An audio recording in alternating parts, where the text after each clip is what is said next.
ఈ ఇంజెక్షన్ వలన మనకి కొలెస్ట్రాల్ ఎస్పెషల్లీ ఎల్డిఎల్ కొలెస్ట్రాల్ బాగా తగ్గే అవకాశం ఉంటుంది.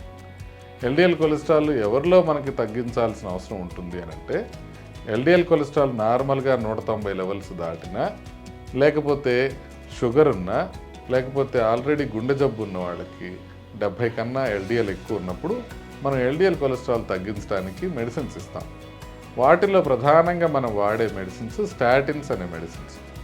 ఈ స్టాటిన్స్లో మనకి అటర్వాస్టాటిన్ అని, రోజువాస్టాటిన్ అని, ప్రావాస్టాటిన్ అని, సింవాస్టాటిన్ అని మెడిసిన్స్ ఉంటాయి.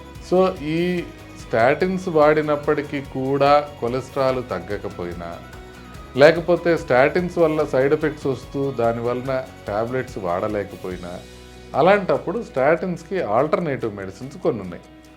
దాంట్లో ఎజిటమైబ్ అని ఒకటి, బెంపిడోయిక్ యాసిడ్ అనేది ఒకటి, తర్వాత ఎవలోక్యుమాబ్ అనేది ఒకటి, ఇవి అవైలబుల్గా ఉన్నాయి ఇప్పుడు దాకా.